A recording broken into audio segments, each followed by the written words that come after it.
தந்தி நேயர்களுக்கு வணக்கம். கல்வி வழிகாட்டி நிகழ்ச்சிக்கு உங்களை வரவேற்பது நான் வைகரை வருணன். இன்றைய நிகழ்ச்சியில் ஏவியேஷன் சம்பந்தமாக தான் நம்ம நிறைய விஷயங்களை தெரிஞ்சுக்க இருக்கிறோம். நம்ம கூட இன்றைய நிகழ்ச்சியில் சென்னை அமிர்தாஸ் இன்டர்நேஷனல் ஏவியேஷன் கல்லூரி நிறுவனத்தினுடைய தலைவர் திரு பூமிநாதன் அவர்கள் நம்ம கூட ஜாயின் பண்ணியிருக்காங்க. அவரை வெல்கம் பண்ணி நம்ம நிகழ்ச்சிக்குள்ளே போகலாம். சார் வணக்கம். சார் வணக்கம் வைகரை வருணன். சார், ஏவியேஷனில் பல காலேஜஸ் இருக்குது. சென்னை அமிர்தாஸ் ஏவியேஷன் எந்த வகையில் தனித்துவமானது, யூனிக்கானது சார்? ஆக்சுவலாக சார், நீங்கள் சொன்ன மாதிரி சென்னை சமர்தா ஏவியேஷன் காலேஜ் மற்ற காலேஜில் இருந்து என்ன அளவு வேறுபடுது அப்படின்னா, நிறைய ஏவியேஷன் காலேஜ் இருக்குது. நான் இங்கே சேர்றவங்களுக்கெல்லாம் நான் சொல்லக்கூடிய ஒரே விஷயம் என்னென்னு கேட்டால், முதல்ல மற்ற அட்லீஸ்ட் ஒரு 10 காலேஜாக போயிட்டு வாங்க. அதுக்கப்புறம் நீங்கள் சென்னை சமர்தா ஏவியேஷன் காலேஜில் வந்தீங்கன்னா உங்களுக்கு அந்த நல்ல டிஃப்ரென்ஸ் தெரியும்.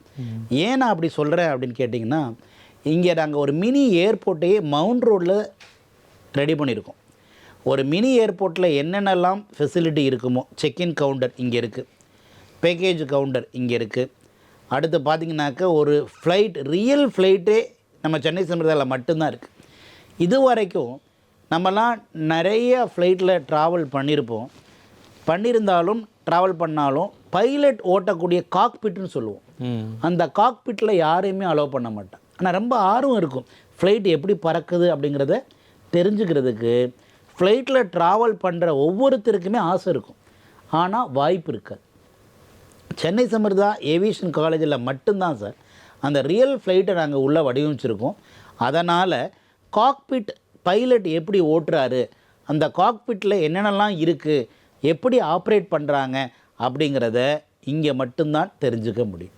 அந்த ஃபெசிலிட்டி நம்மக்கிட்ட மட்டும்தான் இருக்குது. இது நம்பர் 1. ரெண்டாவது பொறுத்தவரைக்கும் பார்த்திங்கன்னா, ஒரு ஃப்ளைட்டோடைய இன்ஜின், பொதுவாகவே ஒரு ஃப்ளைட்னாவே 1000 கோடி 1500 கோடி 2000 கோடி மதிப்பு ஒரு ஃப்ளைட்டோடைய பேசஞ்சர் ஃப்ளைட் அப்படின்னா ஏர்பஸ் அப்படின்னு சொல்கிறோம். அதில் முக்கியமான பார்ட் எதுன்னு கேட்டிங்கன்னா இன்ஜின். அந்த இன்ஜின் தான் ஃப்ளைட் இவ்வளவு ஃபாஸ்ட்டாக பறக்கிறதுக்கு காரணம். அந்த ரியல் இன்ஜினையே நாங்கள் வச்சுருக்கோம். பல கோடி மதிப்புள்ள இன்ஜின் ஒர்க்கிங் கண்டிஷனில் சென்னை சம்பிரதாயில் மட்டும்தான் இருக்குது. அதனால் என்ன பசங்களுக்கு, என்ன ஸ்டூடெண்ட்டுக்கு என்ன அட்வான்டேஜ் அப்படின்னு கேட்டிங்கன்னா, லைவாக கற்றுக்க முடியும். ஒரு ஃப்ளைட்டில் இன்ஜின் எப்படி ஒர்க் ஆகுது, அதை நம்மளுடைய ஸ்டூடெண்ட்டை ப்ராக்டிக்கலாக கழட்டி மாட்டுறாங்க. அதெல்லாம் தெளிவாக கற்றுக்கிறாங்க. இன்னொன்று, ஒரு ஃப்ளைட்டோடைய இன்ஜினையே எப்படி ஆப்ரேட் பண்ணுறது அப்படிங்கிறத யார் சொல்லித்தர்றாங்க அப்படின்னு கேட்டால், இதே ஃபீல்டில் டெக்னிக்கலில் மாஸ்டர் டிகிரி முடித்த, பிஹெச்டி முடித்த ரொம்ப எக்ஸ்பீரியன்ஸான எக்ஸ்பர்ட்டான லெக்சரர்ஸில் தான் அவங்க கற்றுக்குறாங்க. அது ஒரு பெரிய பியூட்டி நம்மளுடைய சென்னை சமர்தா ஏவியேஷன் காலேஜில். இது தவிர சார், பல ஹவர்ஸ் ஃப்ளையிங் எக்ஸ்பீரியன்ஸ், ஃப்ளைட்டை ஓட்டின எக்ஸ்பீரியன்ஸ் இருக்கக்கூடிய கேப்டன்ஸ் நிறையா பேர் நம்மக்கிட்ட ஒர்க் பண்ணுறாங்க சென்னை சமர்தா ஏவியேஷன் காலேஜ். இவங்க எல்லாமே பார்த்திங்கன்னா இண்டஸ்ட்ரி எக்ஸ்பர்ட். ஒரு இண்டஸ்ட்ரிக்கு என்ன தேவை அப்படிங்கிறத ரொம்ப நல்லா உணர்ந்தவங்க, எக்ஸ்பீரியன்ஸ் ஆனவங்க. அவங்கள்ட்டிருந்து நம்ம ஸ்டூடெண்ட் கற்றுக்கும் போது இயல்பாகவே ப்ராக்டிக்கலாகவே கற்றுக்குறாங்க. இது ரெண்டாவது விஷயம். மூணாவது விஷயம் முக்கியமானது என்ன அப்படின்னு கேட்டிங்கன்னா, நிறைய பேருக்கு ஏர்போர்ட் எப்படி ஆப்ரேட் ஆகுது அப்படிங்கிறதே தெரியாது. அந்த ஏர்போர்ட் எப்படி ஆப்ரேட் ஆகுது அப்படிங்கிறத நாங்கள் ஒரு மினியேச்சர் பண்ணி வச்சுருக்கோம். மீனம்பாக்கம் ஏர்போர்ட்டோடைய மினியேச்சர் நம்மளுடைய சென்னை சமர்தா ஏவியேஷன் காலேஜுக்குள்ளே இருக்குது. அதை பார்க்கும்போது ஸ்டூடெண்ட்டுக்கு ஒரு ஏர்போர்ட்னால் எப்படி ஒர்க் பண்ணுறோம் அப்படிங்கிறத லைவாக கற்றுக்குறாங்க. இது தவிர சார், உலகத்தில் எத்தனை விதமான ஃப்ளைட் இருக்குது, கார்கோ ஃப்ளைட் எப்படி இருக்குது, பேசஞ்சர் ஃப்ளைட் எப்படி இருக்குது, அதில் என்னென்ன வெரைட்டி இருக்குங்கிறத பற்றியெல்லாம் நாங்கள் லைவாக பசங்க தொட்டு பார்த்து கற்றுக்கிற அளவுக்கு ஃப்ளைட்டோட மினியேச்சர்ஸ் நிறைய, கிட்டத்தட்ட 250 வகையான ஃப்ளைட் மாடல் நம்மள்கிட்ட இருக்குது மினியேச்சர். ஸோ இது எல்லாம் சென்னை சமர்தா ஏவியேஷன் காலேஜில் மட்டும்தான் இருக்குது. இது தவிர ஒரு பெரிய ப்ளஸ் என்ன அப்படின்னு கேட்டிங்கன்னா, க்ரூமிங், ஆள் பாதி ஆடை பாதி. இன்றைக்கி உலகம் எப்படி உங்களை ரெஸ்பெக்ட் கொடுக்கும் அப்படின்னு கேட்டால், நாம் எந்த அளவு நம்ம நல்லா ஒரு வெளிக்காட்டுறோம், அழகுபடுத்துகிறோம் அப்படிங்கிறது. அதுக்காகவே 3 லெக்சரர்ஸ் இருக்காங்க. அவங்களுடைய வேலை என்னென்னா, வருணன் இப்போ வர்றீங்க ஏவியேஷன் காலேஜுக்குள்ளே, சென்னை சமர்தா ஏவியேஷன் காலேஜுக்குள்ளேன்னா இப்போ வந்த வருணன் சாருக்கும் ஒரு 2 மாதம் சென்னை சமுதாயில் வந்ததுக்கப்புறம் இருக்கக்கூடிய வருணனுக்கும் ஒரு ஹியூஜ் டிஃப்ரென்ஸ் இருக்கும்.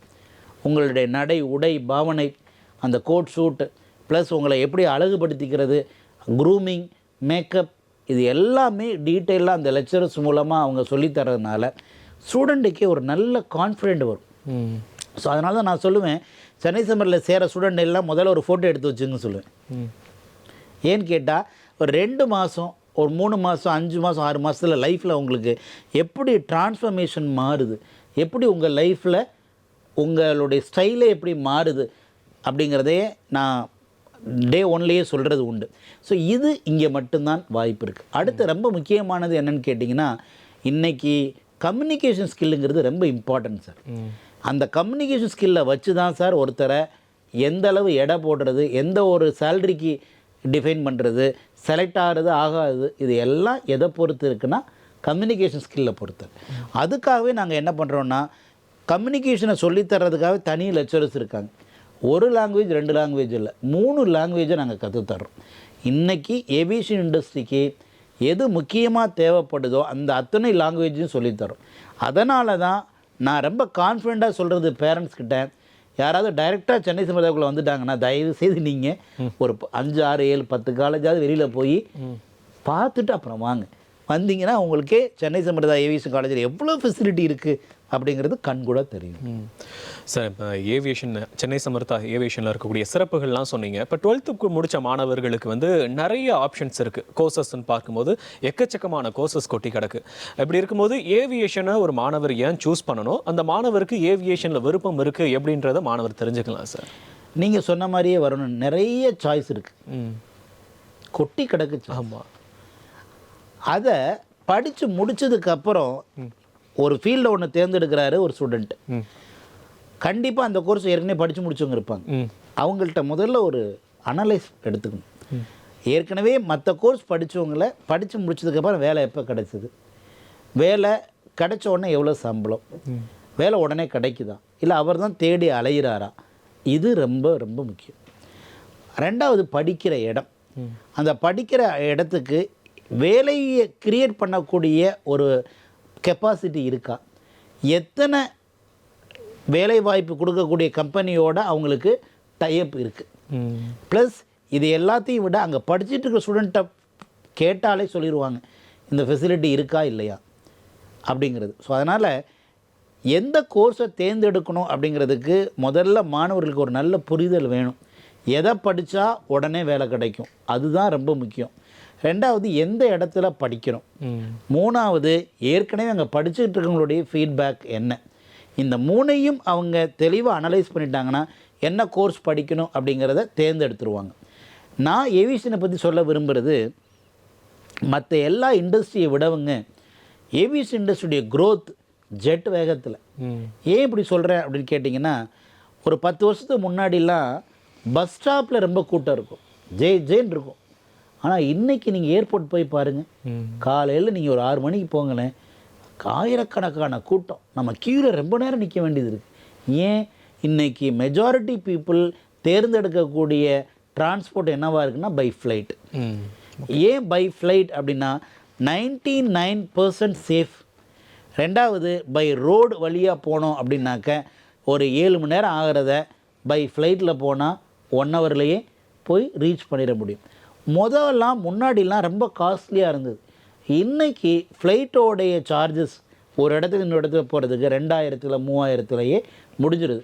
அதுலேயும் நீங்கள் ஒரு 1 மந்த் இன்னும் அட்வான்ஸாக புக் பண்ணிங்கன்னா 1000லே கூட முடிய வாய்ப்பு இருக்குது. ஸோ அதனால் எல்லா விதத்துலேயும் பார்க்கும்போது இந்த இண்டஸ்ட்ரி பயங்கரமாக க்ரோ ஆகுது. ஏன்னா நீடு அதிகமாக இருக்குது.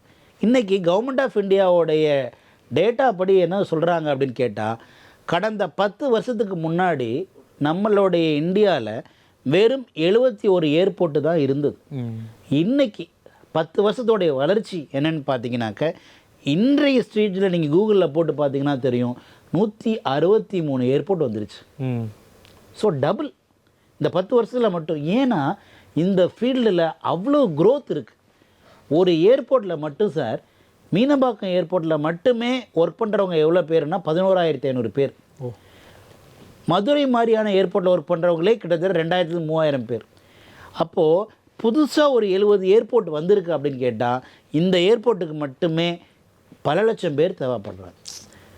கவர்மெண்ட் ஆஃப் இந்தியாவுடைய டேட்டா அனலைஸ் படி சார் இன்றைக்கி அடுத்த 3 வருஷத்துக்குள்ளே 3.5 லட்சம் பேர் ஏவியேஷன் இண்டஸ்ட்ரியில் தேவை. நல்ல ஸ்கில்டு பர்சன் 3.5 லட்சம் பேர் தேவை. ஆனால் வருஷம் அந்த ஸ்கில்டு பர்சன் வெளியில் வர்றவங்க எவ்வளோ பேர் இருக்காங்கன்னா சில ஆயிரக்கணக்கில் தான் இருக்காங்க நல்ல ஸ்கில்டு பர்சன். ஸோ இண்டஸ்ட்ரிக்கு நிறையா தேவை, ஆனால் ஸ்கில்டு பர்சன் கம்மியாக இருக்கிறனால இந்த கேப்பை சரி பண்ணணுன்னு தான் ஆரம்பிக்கப்பட்டது தான் சென்னை சமிர்தா ஏவியேஷன் காலேஜ். எங்களுடைய விஷனே என்ன அப்படின்னு கேட்டிங்கன்னா நோக்கமே சென்னை சமிர்தா அடுத்த 3 வருஷத்துக்குள்ளே 1 லட்சம் பேரை வேலை கொடுக்கணும், இண்டஸ்ட்ரிக்கு நல்ல ஸ்கில்டு பர்சனை கொடுக்கணும் அப்படிங்கிறதான் எங்களுடைய நோக்கம். 3.5 லட்சம் பேர் தேவைப்படுறாங்க. அதில் நம்மளுடைய கான்ட்ரிபியூஷன் அட்லீஸ்ட் குறைஞ்சபட்சம் நமக்கு ஒரு 30 to 40% ஆகுது, 30% நம்மளுடைய கான்ட்ரிபியூஷன் இருக்கணுங்கிறதுக்காக தான் 1 லட்சம் பேரை அடுத்த 3 வருஷத்துக்குள்ளே நல்ல ஸ்கில்டு பர்சனாக மாற்றி ஏவியேஷன் இண்டஸ்ட்ரிக்கு கொடுக்கணும் அப்படிங்கிறதான் நம்மளுடைய நோக்கம். சார், இவ்வளோ கோர்சஸ் மத்தியில் ஏவியேஷன் மாணவர் ஃபிக்ஸ் பண்ணிட்டாங்க. ஆனால் ஏவியேஷன்லேயும் நிறைய படிப்புகள் இருக்கும் இல்லையா? என்னென்ன படிப்புகள்லாம் இருக்குது சார்? ஏவியேஷனில் டிப்ளமா கோர்சஸ் இருக்குது, டிகிரி கோர்சஸ் இருக்குது, மாஸ்டர் டிகிரி கோர்ஸ் இருக்குது. ஓகே. டிப்ளமாவில் பொறுத்த வரைக்கும் பார்த்திங்கன்னா ஒரு 10th முடிச்சுட்டாங்க அப்படின்னாக்கா டிப்ளமா கோர்சஸ் நம்ம எடுக்கலாம். அதில் முக்கியமாக diploma in cabin crew, diploma in airport operation, diploma in ground level ஸ்டாஃப்னு நிறையா கோர்சஸ் இருக்குது. பொதுவாக ஏர்போர்ட்டில் போய் ஒர்க் பண்ணணும்னு நீங்கள் நினச்சிங்கன்னா ஃபஸ்ட்டு ப்ரியாரிட்டி டிகிரி தான். டிகிரிக்கு தான் ஏர்போர்ட் உள்ளோடைய என்வரான்மெண்ட்டில் ஃபஸ்ட்டு ப்ரியாரிட்டி கொடுப்பாங்க. ஓகே. ஸோ அதனால் ஃபஸ்ட்டு சாய்ஸ் +2 முடிச்சுட்டு டிகிரி கோர்ஸ் எடுக்கிறது. அந்த டிகிரியில் ரொம்ப முக்கியமான ஒரு கோர்ஸ் அப்படின்னு பார்த்தீங்கன்னா BSc aviation. Okay. Bachelor of science in aviation.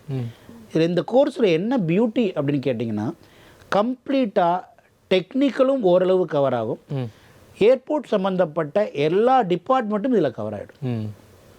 அதனால் இந்த பிஎஸ்சி ஏவியேஷன் எடுக்கிறவங்க ஓரளவுக்கு ஏர்போர்ட்டில் போய் ஒர்க் பண்ணுறதுக்கான ஒரு நல்ல கான்ஃபிடென்ஸ் அவங்களுக்கு கிடைக்கும் இந்த பிஎஸ்சி ஏவியேஷன். ஆனால் இந்த பிஎஸ்சி ஏவியேஷன் யார் படிக்க முடியும் அப்படின்னு கேட்டிங்கன்னா +2ல் மேக்ஸ் இருக்கணும், ஃபிசிக்ஸ் இருக்கணும். ஓகே. இந்த ரெண்டும் இருந்தால் தான் அவங்களால இந்த பிஎஸ்சி ஏவியேஷன் அப்படிங்கிற ஒன்றை படிக்க முடியும். அப்போ மற்ற குரூப் எடுத்தவங்க என்ன பண்ணணும் அப்படின்னு நீங்கள் கேட்டிங்கன்னா அதுக்கு தான் இருக்குது BBA. BBA in airline and airport management. இதை நீங்கள் எந்த குரூப் எடுத்திருந்தாலும் +2ல் இதை படிக்க முடியும். இது முழுக்க டெக்னிக்கல் இல்லாமல் மேனேஜ்மெண்ட் ஓரியன்டாக ஒரு ஏர்லைனை எப்படி மேனேஜ் பண்ணுறது, ஒரு ஏர்போர்ட்டை எப்படி மெயின்டைன் பண்ணுறது, மேனேஜ் பண்ணுறதுங்கிறத பற்றி எல்லா டிபார்ட்மெண்ட்டை பற்றியும் ஒரு ஃபண்டமெண்டல் எல்லாமே தெளிவாக கற்றுக் கொடுக்கக்கூடிய கோர்ஸ் தான் பிபிஏ. சப்போஸ் நீங்கள் டிகிரி முடிச்சிட்டிங்க அப்படின்னா இதில் MBA in airline and airport management இருக்குது. இது கொஞ்சம் மெச்சூரிட்டி. எம்பிஏ படிக்கும்போது எம்பிஏ முடித்தவங்களுக்கு ஏர்போர்ட்டில் அதிகமான ஒரு ப்ரியாரிட்டி கிடைக்க வாய்ப்பு இருக்குது. பேஸ்ட் ஆன் உங்களுடைய என்ன ஸ்கில் உங்கள்கிட்ட இருக்குது, எத்தனை வருஷம் மற்றதில் எக்ஸ்பீரியன்ஸ் இருக்குங்கிறத பொறுத்து எம்பிஏக்கு அதிக ப்ரியாரிட்டி கிடைக்க வாய்ப்புகள் இருக்குது. மொத்தத்தில் 3 விதமாக பிரிக்கலாம். டிப்ளமா கோர்சஸ் அப்படிங்கிறது ரொம்ப ஷார்ட், 1 year 2 year. ஏர்போர்ட்டில் போய் ஒர்க் பண்ணணும் நீங்கள் கான்ஃபிடெண்ட்டாக இருக்கீங்க அப்படின்னா கண்டிப்பாக அதுக்கு பெஸ்ட்டு ரெக்கமெண்டேஷன் டிகிரி கோர்ஸ் தான். BSc in aviation first group முடிச்சிருந்தா, ஃபிசிக்ஸ் அண்ட் மேக்ஸ் முடிச்சிருந்தா, மற்ற எல்லா குரூப்புக்குமே BBA in airline and airport management. நீங்கள் டிகிரி முடிச்சிட்டிங்க, ஏர்லைன் இண்டஸ்ட்ரிக்குள்ளே வரணும்னு விருப்பப்படுறீங்க, மேற்கொண்டு படிக்கணும்னு நினச்சிங்கன்னா MBA airline and airport management. இதுதான் இருக்கிறதே நான் சிம்பிளிஃபை பண்ணி உங்களுக்கு சொல்லியிருக்கேன். ஓகே. யூஸ்வலி என்ன டிகிரி படிச்சிருந்தாலும் பிஜியில் ஏவியேஷன் எடுக்கலாமா? எடுக்கலாம். நீங்கள் எந்த டிகிரி முடிச்சிருந்தாலும் MBA in airline airport management தாராளமாக எடுக்கலாம். ஓ, ஏன்னா அதில் ஃபிசிக்ஸ் மேக்ஸ்லாம் கிடையாது. ஸோ அதனால் நீங்கள் தாராளமாக அதை எடுத்து படிக்கலாம். ஓகே. இப்போ ஏவியேஷன் படிக்கணும்னு விருப்பம் இருக்காரு உங்களுக்கு, என்ன மாதிரியான ஸ்கில்ஸ்லாம் இருக்கணும்? அதை படிக்கணும்னு ஆர்வம் முதல்ல இருக்கணும். அது ரொம்ப இம்பார்ட்டன்ட். ரெண்டாவது பொறுத்த வரைக்கும் அவங்களுக்கு ஒரு நல்ல ஆட்டிடியூடும் நல்ல கம்யூனிகேஷன் ஸ்கில்லும் இருக்கணும். ஓகே. கம்யூனிகேஷன் ஸ்கில் ஏன் அப்படின்னு கேட்டிங்கன்னா இந்த ஏர்போர்ட் ஆப்ரேஷனில் நிறையா பேசஞ்சர் வருவாங்க. ஒரு நாளைக்கே ஆயிரக்கணக்கான லட்சக்கணக்கான பேசஞ்சர் வர்றதுனால அவங்கள ரிசீவ் பண்ணி கரெக்டாக அவங்களுக்கு தேவையானதை கரெக்டாக அதை அக்கமடேட் பண்ணி ஃப்ளைட்டுக்குள்ளே உட்கார வைக்கிற வரைக்கும் ப்ளஸ் அவங்களுக்கான போர்டிங் பாஸ்லேருந்து செக்யூரிட்டியிலேருந்து பேக்கேஜை டீல் பண்ணுறதுலேருந்து ஒரு ஃப்ளைட்டை வந்து இறங்கிருச்சுன்னா அந்த ஃப்ளைட்டை ரெடி பண்ணுறதுக்குன்னு சொல்லிட்டு 140 150 பேர் தேவைப்படுறாங்க. ஒரு ஃப்ளைட் லேண்ட் ஆயிடுச்சு ஆனால் உடனே என்ன பண்ணுவாங்கன்னா ஃபியூவல் ஒரு டீம் ரெடி பண்ணிகிட்டே இருப்பாங்க, இன்ஜினை ஒருத்தவங்க செக் பண்ணிகிட்டே இருப்பாங்க, ஒருத்தவங்க டயரோடைய ப்ரெஷரை செக் பண்ணுவாங்க, இன்னொருத்தவங்க பார்த்தீங்கன்னா உள்ளுக்குள்ளே ஃப்ளைட்டை க்ளீன் பண்ணுற வேலையை பார்ப்பாங்க, பேசஞ்சர் எல்லாத்தையும் கரெக்டாக போய் வெளியில் போய் ரீச் ஆகிட்டாங்களான்னு பார்ப்பாங்க, அடுத்து நியூ பேசஞ்சர் உள்ளே வர்றதுக்கான ஸ்டெப்பை செக் பண்ணுவாங்க, இன்னொரு டீம் என்ன பண்ணுவாங்கன்னா நம்மளுடைய பேக்கேஜஸ் எல்லாத்தையும் கொண்டு போய் கரெக்டாக அடுக்கி வைப்பாங்க, இன்னொரு டீம் என்ன பண்ணுவோன்னா இந்த அடுக்கி வச்ச பேக்கேஜஸ் கரெக்டான வெயிட்டில் இருக்கா அப்படின்னு இப்படி நிறைய டெக்னிக்கல் சம்மந்தப்பட்டது. ஒரு ஃப்ளைட்டு வந்து லேண்ட் ஆகுதுன்னா சார் வந்து இறங்குதுன்னா அடுத்த 45 நிமிஷத்துக்குள்ளே அது டேக் ஆஃப் ஆகிறதுக்குள்ளே கிட்டத்தட்ட 120 பேர்லேருந்து 150 பேர் டைரெக்டாகவும் இன்டைரக்டாகவும் சுறுசுறுப்பாக வேலை பார்ப்பாங்க. அப்போ தான் அந்த ஃப்ளைட் அடுத்த 45 மினிட்ஸுக்குள்ளே ரெடி ஆகி ஃப்ளை ஆகும். ஸோ அதனால் இந்த ஏவியேஷன் இண்டஸ்ட்ரிக்கு இந்த மேஜர் 3 கேட்டகரியில் +2 முடிச்சுட்டு டிகிரி வரவங்களுக்கு ஒரு நல்ல வரவேற்பு இருக்குது. இப்போ ஏர்லைன் நிறுவனங்கள்லாம் என்ன மாதிரியான தகுதிகள் எதிர்பார்ப்பாங்க சார் மாணவர்கள்கிட்ட? சுருக்கமாக ஒரே வரியில் சொன்னால் நல்லா கவனிச்சுக்கணும் பேசஞ்சர். ஏன்னா இன்றைக்கி எல்லா இடத்துலையுமே காம்படிஷன் ரொம்ப அதிகமாக இங்கேன்னு இல்லை, எல்லா இண்டஸ்ட்ரியிலுமே காம்படிஷன் அதிகமாக இருக்குது. அதனால் எல்லா ஏர்லைன்ஸுமே என்ன எதிர்பார்க்குறாங்க அப்படின்னு கேட்டால் ரொம்ப ஸ்மார்ட்டான எம்ப்ளாயாக, நல்லா ஹார்ட் ஒர்க் பண்ணக்கூடிய எம்ப்ளாயாக, சுருக்கமாக சொன்னால் வரக்கூடிய பேசஞ்சரோடைய நீடை அறிஞ்சு ஸ்மைலோட நல்ல ஹாஸ்பிட்டாலிட்டி கொடுக்கக்கூடிய பர்சனாக அந்த எம்ப்ளாயி இருக்கணும் அப்படிங்கிறது தான் ஃபண்டமெண்டலாக ஒரு ஏர்லைன் எதிர்பார்க்குறது ஃபஸ்ட்டு விஷயம். ஓகே. ரெண்டாவது விஷயம் பொறுத்த வரைக்கும் பைலட் மாதிரியான ஒரு ஹை லெவல் ஜாபில் வந்து அவங்களுடைய ஸ்கில் எவ்வளோ நேரம் அதிக நேரம் ஃப்ளை பண்ணியிருக்கிறாங்க, அவங்களால எந்த அளவு வந்து ஒரு கண்டினியூவாக ஒரு நல்ல சர்வீஸ் கொடுக்க முடியுது அப்படிங்கிறது ஒரு எதிர்பார்ப்பாக இருக்குது. அடுத்து கிரவுண்ட் லெவல் ஸ்டாஃபில் ஒரு ஃப்ளைட் வந்து இறங்கின உடனே அந்த ஃப்ளைட்டை அடுத்த ஒரு அரை மணி நேரத்துக்குள்ளேயோ 45 மினிட்ஸுக்குள்ளேயோ அதை டேக் ஆஃப் ஆகணும். ஏன்னு கேட்டால் ஃப்ளைட் அவங்க பாட்ட 40 நிமிஷத்துக்கு மேலே நிறுத்தி வச்சுருந்தாங்கன்னா ஃபைன், நிறைய அமௌண்ட்டு கட்ட வேண்டியிருக்கும் ஏர்போர்ட் அத்தாரிட்டிக்கு. ஓகே. அதனால தான் நீங்கள் கூர்ந்து கவனிச்சிங்கன்னா உங்களுக்கு தெரியும், ஃப்ளைட் வந்து ஒரு இடத்துல லேண்ட் ஆயிடுச்சு ஏர்போர்ட்டுக்குள்ளே வந்துருச்சுன்னா சுறுசுறுப்பாக வேலை பார்ப்பாங்க. அடுத்த ஒரு ½ அன் ஹவருக்குள்ளே எல்லாத்தையுமே ரெடி பண்ணிடுவாங்க. ஸோ அதுக்கேற்ற மாதிரி எம்ப்ளாயி நல்ல சுறுசுறுப்பாகவும் ஸ்மார்ட் ஒர்க்கராகவும் வரக்கூடிய பேசஞ்சரை ஸ்மைலிங் ஃபேஸோடு ரிசீவ் பண்ணி நல்ல சர்வீஸ் கொடுக்கக்கூடிய பர்சனாக இருந்தால் அந்த ஏர்லைன் அந்த மாதிரி பர்சனை மிஸ்ஸே பண்ணாது. ஸோ இந்த ஏவியேஷன் படிப்பை தேர்வு செய்யக்கூடிய மாணவர்கள் பொதுவாக செய்யக்கூடிய மிஸ்டேக்லாம் என்ன சார்? இதெல்லாம் அவாய்ட் பண்ணுங்க அப்படின்னா என்ன சொல்லுவீங்க? பொதுவாக ஏர்லைன் இண்டஸ்ட்ரிக்குன்னு சொன்னால் அதுக்குன்னு சொல்லி சில ஸ்கில் தேவை. மற்ற கோர்ஸ் மாதிரி நினச்சிக்கிட்டு ஆர்டினரியாக அவங்க ஒரு எதுவுமே ப்ராக்டிஸ் பண்ணாமல் கம்யூனிகேஷன் ஸ்கில்லை டெவலப் பண்ணாமல் இருந்தாங்க அப்படின்னா கண்டிப்பாக அந்த இண்டஸ்ட்ரி கம்யூனிகேஷன் தான் ஹீரோயின் வந்து எதுன்னு கேட்டிங்கன்னா கம்யூனிகேஷன். அப்போது எவ்ரி டே இந்த கம்யூனிகேஷனில் அட்லீஸ்ட் ஃபியூ மினிட்ஸ் ஆகுது டைம் ஸ்பெண்ட் பண்ணி தன்னை அவங்க என்ன பண்ணிக்கணும் கொஞ்சம் டெவலப் பண்ணிக்கணும். ஒன்று. ரெண்டாவது, கண்டிப்பாக ஏவியேஷன் இண்டஸ்ட்ரியில் வரவங்க தன்னை நல்லா அழகுபடுத்திக்கணும். அவங்களுடைய ட்ரெஸ் கோடில் இருந்து ஆரம்பித்து அவங்களுடைய அந்த முக அலங்காரத்திலிருந்து கம்ப்ளீட்டாக தன்னை அழகுபடுத்திக்க வேண்டியது வெரி வெரி இம்பார்ட்டன்ட். அடுத்து, இந்த இண்டஸ்ட்ரி எப்போதுமே அப்டேட் ஆகிட்டே இருக்கக்கூடிய இண்டஸ்ட்ரி அப்படிங்கிறதுனால அவங்களுக்கு லைஃப் லாங் லேர்னிங் ப்ராசஸில் ஒரு ஆர்வம் இருக்கக்கூடிய ஒரு ஸ்டூடெண்ட்டாகவும் இருக்கணும். இது எல்லாத்தையும் விட வரக்கூடியவங்களுக்கு ஒரு சர்வீஸ் பண்ணணுங்கிற எண்ணம், ஹாஸ்பிட்டாலிட்டி இருக்கணுங்கிறது ரொம்ப ரொம்ப முக்கியம். இது சாதாரண மற்ற கோர்ஸ் மாதிரி அவங்க நினச்சாங்கன்னா அது ஆர்டினரி பர்சனாக தான் கடைசி வரைக்கும் இருப்பாங்க. ஸோ இந்த இண்டஸ்ட்ரி எதிர்பார்க்குறது நல்ல கம்யூனிகேஷன் ஸ்கில் இருக்கக்கூடிய ஸ்டூடெண்ட், நல்ல க்ரூமிங் இருக்கக்கூடிய ஸ்டூடெண்ட், இன்றைக்கி லேட்டஸ்ட் அப்டேஷன் இருக்கக்கூடிய ஸ்டூடெண்ட். இதை தவிர்த்து கண்டிப்பாக நேஷ்னல் லாங்குவேஜும் அவங்களுக்கு கண்டிப்பாக தெரிஞ்சிருக்கணும். ஓகே. இந்த ஏவியேஷன் முடித்தோடனே வேலை கிடைக்குமா சார்? இந்த கேள்வி பட்டி தொட்டியெல்லாம் இருக்குது. ஏவியேஷன் முடித்த உடனே வேலை கிடைக்குமான்னு நீங்கள் கேட்குறீங்க. எங்கள் காலேஜில் கோர்ஸை முடிக்கிறதுக்கு முன்னாடியே வேலையை கன்ஃபார்ம் பண்ணிக்கிறாங்க. ஓ, ரெண்டுக்கு என்ன வித்தியாசம் அப்படின்னா, நாம் எப்படி தயாராகிறோம் அப்படிங்கிறத பொறுத்து தான் சார் இருக்குது. ஓகே. பொதுவாகவே இன்றைக்கி நான் ஏற்கனவே சொன்னேன், அடுத்த 3 வருஷத்தில் சார் 3.5 லட்சம் பேருக்கு வேலை ரெடியாக இருக்குது. ஆனால் உங்களுக்கு வேலை தெரியணும்ல.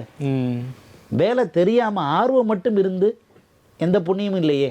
அப்போ நீங்கள் என்ன செய்யணும் அப்படின்னு கேட்டால், இந்த இண்டஸ்ட்ரிக்கு என்ன தேவையோ, நீங்கள் ஒரு மெயின்டெனன்ஸில் போகணுன்னு நினைக்கிறீங்க அப்படின்னா மெயின்டெனன்ஸில் எக்ஸ்பர்ட்டாக இருக்கணும்.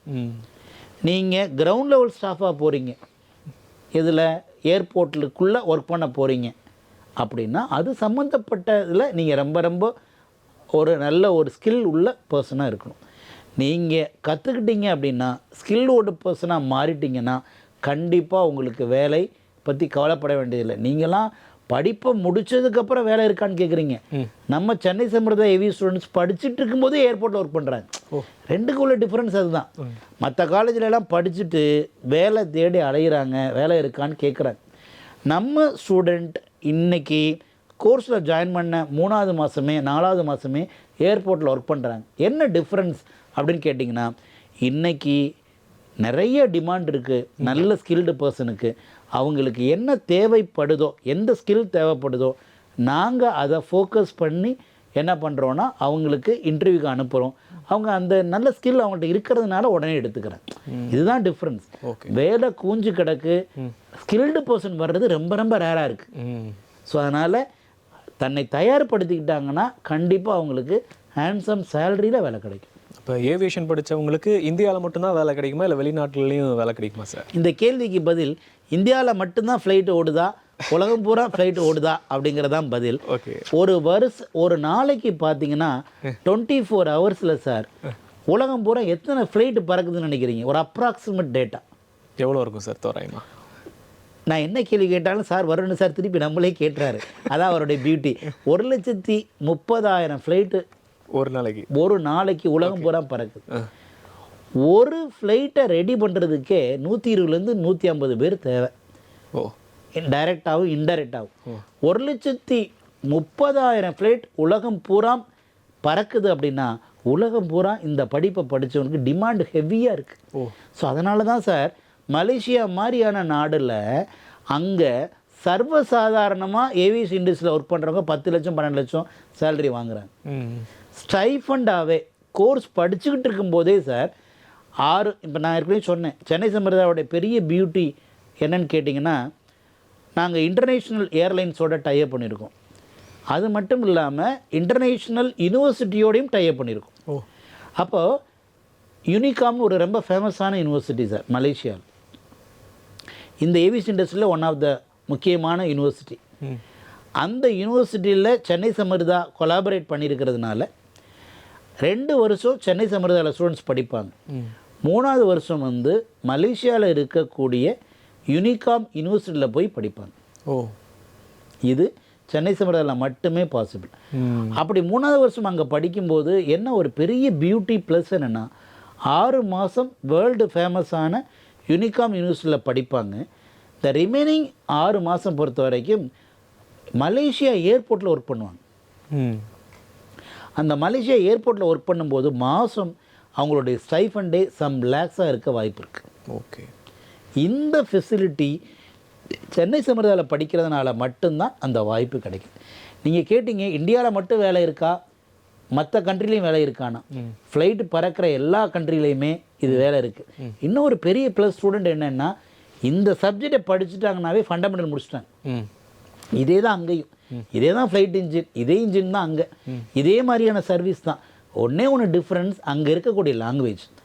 அந்தந்த கண்ட்ரிக்கு ஏற்ற மாதிரி லாங்குவேஜை மட்டும் அவங்க கற்றுக்கிட்டாங்கன்னா வேறு லெவலில் சைன் பண்ண முடியும்.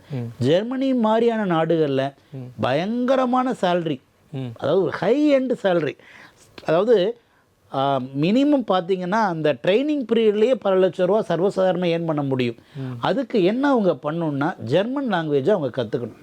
ஸோ அதனாலே நாங்கள் என்ன பண்ணுறோன்னா, அவங்க ஃபைனல் இயர் வரும்போது ஸ்டூடெண்ட் ஏவியேஷன் படிக்கும்போது ஃபைனல் இயருக்கு வரும்போது நாங்கள் ஜெர்மன் லாங்குவேஜை கற்றுக் கொடுக்குறோம். பொதுவாக நீங்கள் வெளியில் போய் கற்றுக்கிட்டீங்க இந்த ஜெர்மன் லாங்குவேஜ்னால் பல லட்ச ரூபா ஆகும். ஏன்னா ஹை டிமாண்ட் லாங்குவேஜ். நாங்கள் என்ன பண்ணுறோம் அப்படின்னு கேட்டால் அந்த லெக்சரரை நாங்கள் இங்கே வர வச்சு அவங்களுக்கு அந்த ஃப்ரீ ஆஃப் காஸ்ட்லேயே சொல்லி தர்றது சென்னை சமிர்தாவோடைய பெரிய பியூட்டி. மொத்தத்தில் ஏவியேஷன் இண்டஸ்ட்ரி பயங்கரமாக டிமாண்ட் க்ரோத்தில் இருக்குது. நல்லா அதை பற்றி தெரிஞ்சவங்களுக்கு ஒரு பிரகாசமான லைஃப் இருக்குது.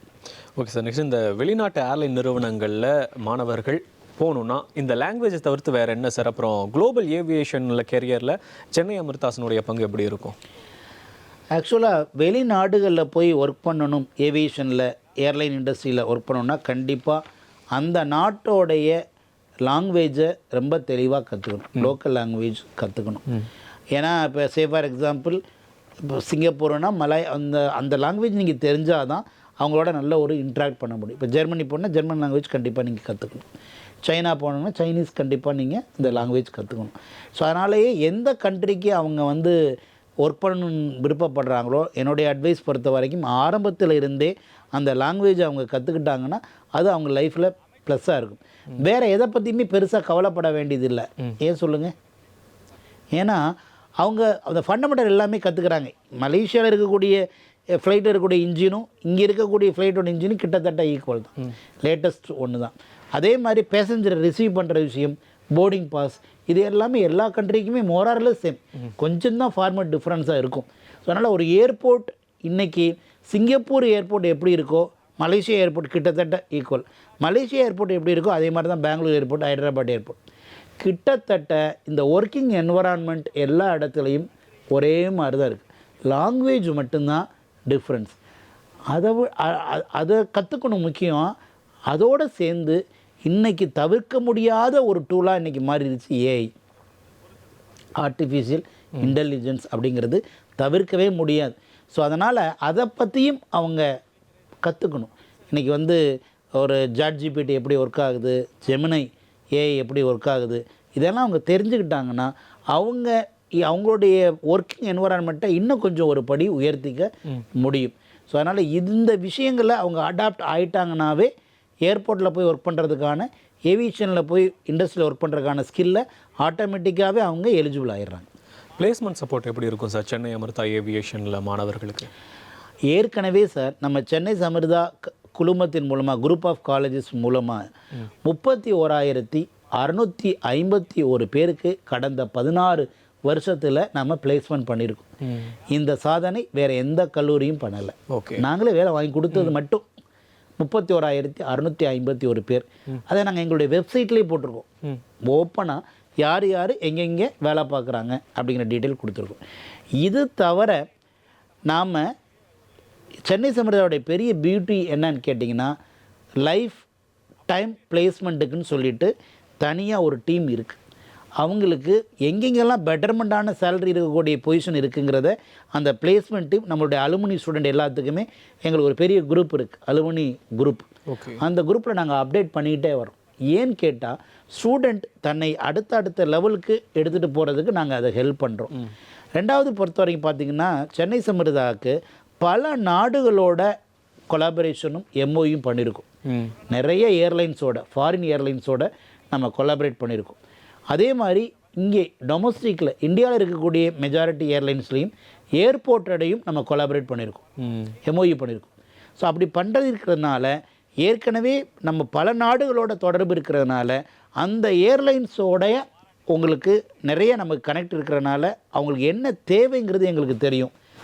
அவங்களுக்கு என்ன தேவையோ அதுக்கேற்ற மாதிரி நம்ம ஸ்டூடெண்ட்டை நம்ம தயார்படுத்துகிறோம். அதனால் கேம்பஸ் இன்டர்வியூம் போது எங்கள் ஸ்டூடெண்ட் சொல்லக்கூடிய அந்த ஆன்சர் எக்ஸ்பீரியன்ஸ் இருக்கிறதுனால நம்ம ஸ்டூடெண்ட் அதிகமான பேர் செலக்ட் ஆகிறாங்க. இதுதான் சென்னை சமிர்தாவுடைய சக்ஸஸுக்கு முக்கியமான காரணம்.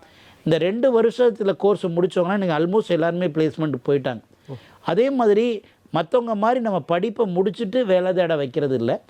படிக்கும்போதே யார் யாருக்கெல்லாம் வேலை தேவையோ அவங்களுக்கு நாம் பார்ட் டைம் ஜாப் சென்னை சமிர்தாவுடைய தனி ஸ்பெஷல். அதில் மட்டுமே சார் இன்றைக்கி கிட்டத்தட்ட மாதம் 35,000 வரைக்கும் பார்ட் டைம்லேயே ஏர்ன் பண்ணுறாங்க. வருஷத்துக்கு எடுத்தீங்கன்னா ஒரு 2 லட்சம் ரூபாய் கிட்ட. வருஷத்துக்கு ஒரு மாதத்துக்கு 35,000னா வருஷத்துக்கு கிட்டத்தட்ட 4 lakhs ப்ளஸ். 6 மாதத்துக்கு 2 லட்சம், 12 மாதத்துக்கு கிட்டத்தட்ட 4 lakhs ஏர்ன் பண்ணுறாங்க. அவங்க இங்கே ஒரு செமஸ்டர் கட்டக்கூடிய ஃபீஸ் ஆயிரங்கள் தான். ஆனால் அவங்க ஏர்ன் பண்ணுறது 4 lakhs.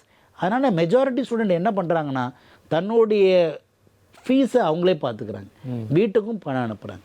ஸோ அந்த ஃபெசிலிட்டி சென்னை சமிர்தாவில் மட்டுமே இருக்குது. இதை அவங்க பயன்படுத்திட்டாங்கன்னா அடுத்தடுத்த லெவலுக்கு வர முடியும். இல்லை சார், அடுத்ததாக என்ன படிக்கிறோன்றதை தாண்டி எங்கே படிக்கிறோன்றதையும் தாண்டி அதை எப்படி படிக்கிறோன்ற ஒரு விஷயம் ஒரு மேஜர் ரோல் அப்ளை பண்ணுது. அந்த வகையில் சென்னை அமிர்தா ஏவியேஷனில் டீச்சிங் மெத்தட் எப்படி இருக்கும் சார்? ரொம்ப கரெக்டாக சொன்னீங்க. என்ன படிக்கிறோம் அப்படிங்கிறத தாண்டி எப்படி படிக்கிறோம் அப்படிங்கிறது ரொம்ப முக்கியம். என்ன தான் நம்ம தியரியாக பல விஷயங்களை சொல்லி கொடுத்தாலும் அது மனசில் நிற்காது. இப்போ நான் உங்களுக்கு கேட்குறேன்னா, நீங்கள் டிகிரி முடிச்சிருப்பீங்க. டிகிரிலேருந்து நான் ஏதாவது ஒரு கேள்வி கேட்டால் உங்களால் பதில் சொல்ல முடியுமா? இப்போ கொஞ்சம் யோசிக்கணும் நீங்கள். ஆமாம். இதே உங்களுக்கு பைக் ஓட்ட தெரியுமா? இப்போ ஓட்ட சொன்னால் ஓகே ஓட்டிடுவீங்க. அதே மாதிரி தான் தியரியை யார் படித்தாலும் என்ன பண்ண முடியாது அப்படின்னு கேட்டால் ஞாபகம் வச்சுக்க முடியாது. ஆனால் ப்ராக்டிக்கலாக நம்ம படிக்கிறது எல்லாத்தையுமே எப்போதுமே ஞாபகம் வச்சுக்க முடியும். எப்படி உங்களுக்கு பைக் நீங்கள் சின்ன வயசில் கற்றுருக்கலாம், ஆனால் இப்போ நீங்கள் பைக் ஓட்ட சொன்னால் சூப்பராக ஓட்டுவீங்க. அதே மாதிரி எங்கள் ஸ்டூடெண்ட்டுக்கு நாங்கள் எப்படி நடத்துகிறோம் அப்படின்னு கேட்டால், ஒயிட் போர்டை பிளாக் போர்டை நாங்கள் யூஸ் பண்ணுறது இல்லை. ஓகே. எங்கள் கிளாஸ் ரூம் எப்படி இருக்குன்னா ஸ்மார்ட் போர்டு இருக்கும். இது மாதிரியான ஒரு ஸ்மார்ட் போர்டு. அதில் ஏஐயை பயன்படுத்தி இன்னைக்கு ஏவியேஷனுடைய ட்ரெண்ட் என்னன்னு கேட்டோம்னா அது சொல்லிடும். ஓ, இன்னைக்கு என்ன மாற்றம் வந்திருக்குன்னு சொல்லிடும். அதை நாங்கள் வீடியோவாக ப்ரொஜெக்ட் பண்ணுறோம். ஸோ ஸ்டூடெண்ட்டை பொறுத்த வரைக்கும் வீடியோவாக என்ன பண்ணுறாங்க அப்படின்னு கேட்டால் அதை கற்றுக்குறாங்க. லாங்குவேஜ் ஒரு ப்ராப்ளம் வரக்கூடாதுங்கிறதுனால அதுலேயும் சில ஆப்ஷன் இருக்குது. லோக்கல் லாங்குவேஜ்லேயும் அதை கன்வெர்ட் பண்ணிக்க முடியும். General language common language English தான்.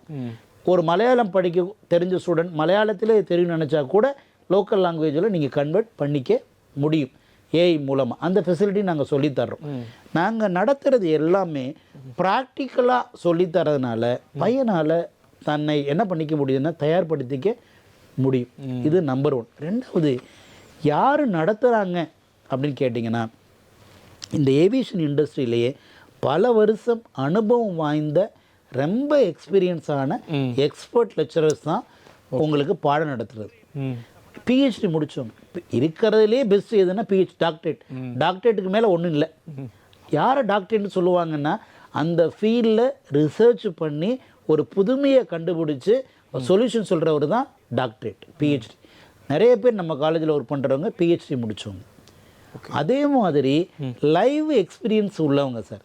ஏற்கனவே ஏர்லைன் இண்டஸ்ட்ரியில் ஒர்க் பண்ணி பல மணி நேரம் ஃப்ளைட்டை ஓட்டின அனுபவசாலி, சிங்கிள் இன்ஜினில் ஓட்டினவங்க, டபுள் இன்ஜின் ஃப்ளைட்டை ஓட்டினவங்க. ஸோ இந்த மாதிரி 200 hours, 400 hours, 600 hours, 1000 hours plus எல்லாம் ஃப்ளை பண்ணவங்க, ஃப்ளைட்டை ஓட்டினவங்க இங்கே லெக்சராக ஒர்க் பண்ணுறாங்க. அதனால் என்ன பெரிய ப்ளஸ்னால், ஆரம்பத்தில் இருந்தே அவங்கள எப்படி தயார்படுத்தணும். அவங்க லெக்சரர்ஸாக அவங்களுக்கு நல்லா தெரியும் ஸ்டூடெண்ட் எதெல்லாம் மிஸ் பண்ணுறாங்க, எதை சரி பண்ணணும், எதிலிருந்து ஆரம்பத்திலிருந்தே முக்கியத்துவம் கொடுக்கணும், அதெல்லாம் தரவாக சொல்லித்தரதுனால அவங்களுக்கு ஒரு நல்ல கான்ஃபிடென்ட் வருது. இது ரெண்டாவது விஷயம். மூணாவது விஷயம் என்னென்னு கேட்டிங்கனாக்க, பையனுக்கு திடீர்னு போய் ஏர்போர்ட்டில் போய் ஏர்லைனில் போய் ஒர்க் பண்ணும்போது ஒரு பயம் வரும். அந்த பயம் வரக்கூடாதுங்கிறனால மினி ஏர்போர்ட் செட்டப்பையே சென்னை சமிர்தா மவுண்ட் ரோடில் நாங்கள் க்ரியேட் பண்ணியிருக்கோம். அந்த மினி ஏர்போர்ட்டுக்குள்ளே ஃப்ளைட்டையும் வச்சுருக்கோம். அதனால் எல்லாத்தையுமே உங்களால் லைவாக கற்றுக்க முடியும். ஃப்ளைட்டோட இன்ஜினையும் வச்சுருக்கோம், அதை கழட்டி மாட்டுறாங்க.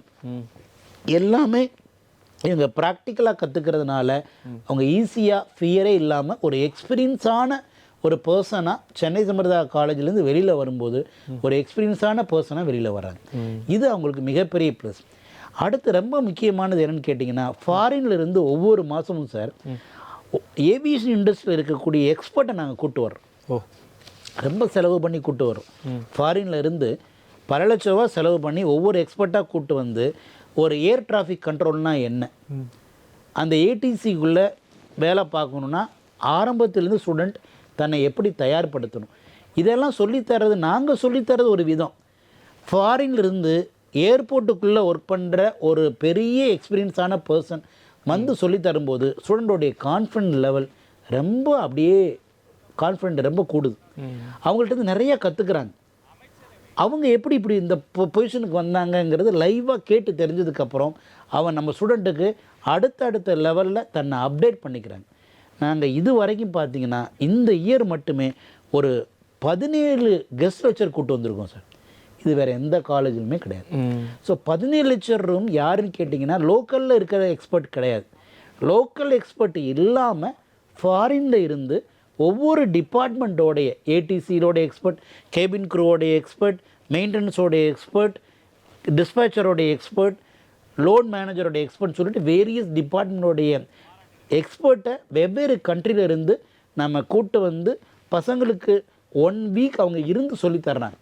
அப்படி சொல்லும்போது பசங்களால் ஒரு இமேஜின் பண்ணி பார்க்க முடியுது, இனிமேல் நம்ம இப்படி தயார்படுத்திக்கிட்டால் தான் லைஃப்பில் முன்னுக்கு வர முடியும்னு லைவ் எக்ஸாம்பிளை கற்றுக்குறாங்க.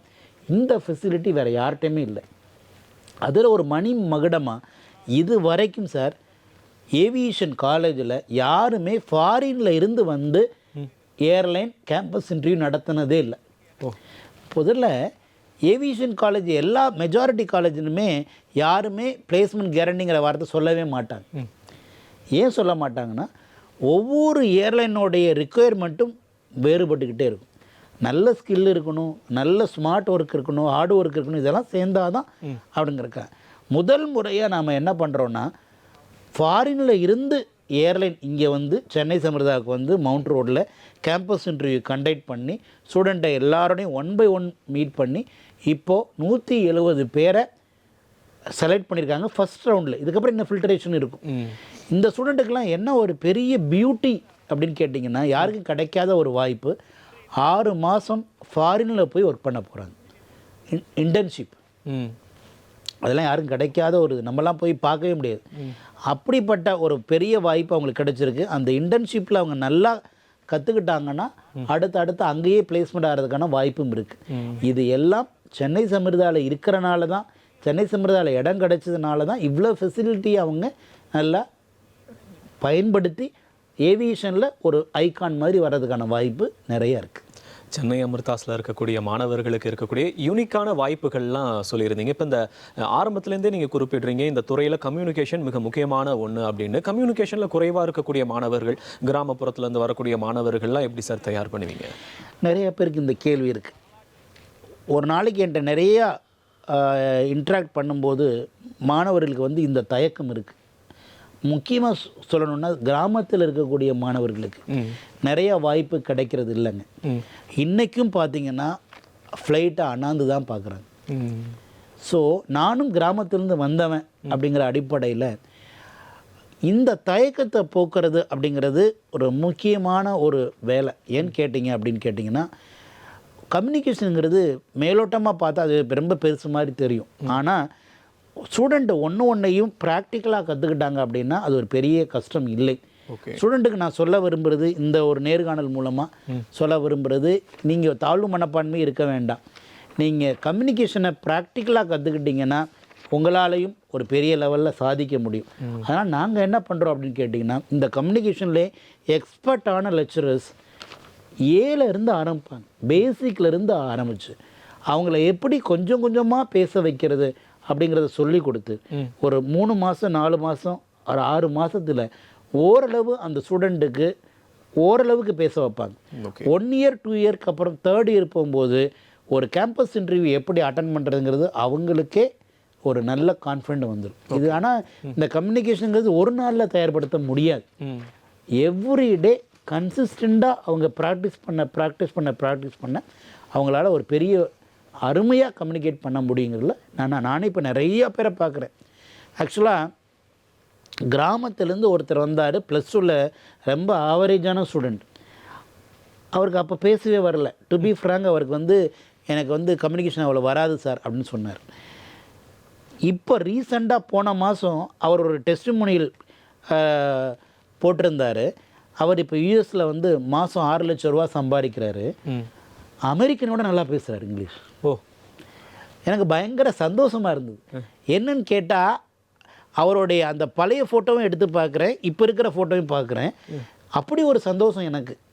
ஏன்னா இந்த ஒரு ஈன்ற பொழுதில் பெரிதோக்கும் தன் மகனை சான்றனை கேட்ட தாய்ங்கிற மாதிரி ஒரு சேர்மனாக எனக்கு இதை விட ஒரு பெரிய சந்தோஷம் இல்லை. ஏன்னு கேட்டால் அப்படி இருந்த பையன் எனக்கு இங்கிலீஷே வராது சார் அப்படின்னு சொன்ன ரோஹித் இன்றைக்கி பார்த்தீங்கன்னாக்க அவ்வளோ ஃப்ளூவெண்ட்டாக பேசுகிறாரு, அமெரிக்கனை விட சூப்பராக பேசுகிறாரு, மாதம் 6 லட்சத்துக்கு மேலே சம்பாதிக்கிறார். இதுக்கெல்லாம் என்ன காரணம்னா அது என்விரான்மெண்ட். எந்த இடத்துல படிக்கிறோம், எப்படி படிக்கிறோம், எப்படி தன்னை தயார்படுத்திக்கிறோம் அப்படிங்கிறத பொறுத்து தான் சார் ஸ்டூடெண்ட் வெளியில் வரும்போது ஒரு குவாலிட்டியான பர்சனாக வெளியில் வர முடியும். ஓகே சார், உலகம் நொடிக்கு நொடி வேகமாக ஓடிட்டே இருக்குது, எல்லாமே அப்டேட் ஆகிட்டே இருக்குது. அந்த வகையில் சென்னை சமர்த்தா ஏவியேஷன் சிலபஸ்லேயும் டீச்சிங் மெத்தட்லேயும் அப்டேட் ஆகிட்டே இருப்பீங்களா? கண்டிப்பாக, நீங்கள் கரெக்டாக சொல்லிட்டீங்க சார். நாம் இப்போ அப்டேட் ஆகலைன்னா அவுடேட்டட். ஆமாம். ஸோ அப்போ நாங்கள் என்ன பண்ணுறோன்னா எல்லாத்துலேயும் நம்ம ஏஐ இன்டகிரேட் பண்ண ஆரம்பிச்சிட்டோம். அதாவது நாங்கள் சொல்லித்தர விதமே ஏஐ யூஸ் பண்ணி, ஆர்டிஃபிஷியல் இன்டெலிஜென்ஸை யூஸ் பண்ணி தான் சிலபஸை பொறுத்த வரைக்கும் சிம்பிளிஃபை பண்ணி அதை வீடியோவாக நாங்கள் சொல்லித்தரோம். நான் ஏற்கனவே சொன்ன மாதிரி ஃபாரின் லெக்சரர்ஸ் கூட்டு வர்றதுக்கு காரணம் அவங்கள்ட்ட இருந்து நிறைய இன்புட் நாங்கள் எடுத்துக்கிறோம். ஸ்டூடெண்ட்டை இன்னும் அப்டேட் பண்ணுறது எப்படி, அவங்க நம்ம தெளிவாக எக்ஸ்பீரியன்ஸோடு வர்றதுனால இன்றைக்கி ஃபாரினில் என்ன தேவை அப்படிங்கிறத கிறிஸ்டல் கிளியராக சொல்லிடுறாங்க. அப்போ அதுக்கேற்ற மாதிரி நாங்கள் ஸ்டூடெண்ட்டுக்கு என்ன லேட்டஸ்ட்டு சிலபஸ் தேவை, லேட்டஸ்ட் சாஃப்ட்வேர் என்ன வேணும், லேட்டஸ்ட்டாக அவங்க என்ன எக்யூப்மெண்ட்ஸ் வேணுங்கிற வரைக்கும் நாங்கள் அப்டேட்டடாக இருக்கோம். அந்த அப்டேட்டட் இருக்கிறதுனால தான் நம்ம ஸ்டூடெண்ட் மற்ற எல்லா ஸ்டூடெண்ட்டை விடவும் ஒரு படி பெரிய இடத்துக்கு போகிறதுக்கு காரணம். சார், முன்னாடி பேசுகிறப்ப குறிப்பிட்டு இருந்தீங்க அலுமினி வந்து பிளேஸ்மெண்ட்டுக்கெலாம் உதவுறாங்கன்னு. இந்த அலுமினி நெட்வொர்க் பிளேஸ்மெண்ட்டுக்கு எந்த வகையில் வரக்கூடிய மாணவர்களுக்கு ஹெல்ப்ஃபுல்லாக இருக்கும்? ஏன்னா என்னுடைய பெரிய ப்ளஸ்ஸே அதுதான். ஏற்கனவே 31,651 பேர் வெவ்வேறு இடங்களில் ஒர்க் பண்ணுறாங்க, பெரிய பெரிய பொசிஷனில் இருக்காங்க. அந்த இடத்துல வேக்கன்னா அப்படியே எங்கள் அலுமினி குரூப்பில் தட்டி விட்டுருவாங்க, இந்த இடத்துல இந்த பொசிஷன் வேக்கண்ட் அப்படின்னு போது. ஸோ அது வந்து எங்களுடைய ஸ்டூடெண்ட்டுக்கு வந்து ஒரு பெரிய ஒரு அட்சய பாத்திரம் மாதிரி. அவன் எந்த இடத்துல எங்கே வேக்கண்ட் இருக்குங்கிறது ரொம்ப தெளிவாக தெரியுது. சென்னை சமர்த்தானால எல்லாருக்குமே தெரியும், ஆமாம், பிராண்ட் எல்லாருக்குமே தெரியும். ஸோ அதனால் சென்னை சமர் ஸ்டூடெண்ட்டோடைய குவாலிட்டியை பற்றியும் அவங்களுக்கு ரொம்ப நல்லா தெரியும். ஸோ அதனால் அலுமினி மூலமாக அவங்களுக்கு ஒரு பெரிய ரெகக்னேஷன் கிடைக்கிறதோட மட்டும் இல்லாமல் எங்கெங்கெல்லாம் வேக்கண்ட் இருக்குங்கிறத சிம்பிளிஃபையாக தெரிஞ்சுக்கிறாங்க. அதுக்கேற்ற மாதிரி அவங்க ஈஸியாக அப்ளை பண்ணுறாங்க.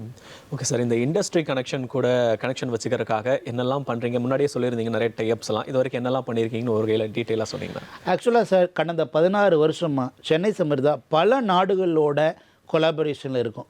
சிங்கப்பூரில், மலேசியாவோட, யூஎஸில், கனடா, ஆஸ்திரேலியாவோட, ஜெர்மனில், துபாயில், சைனாவில், இப்படி வேரியஸ் கண்ட்ரி சொல்லிகிட்டே போகலாம்.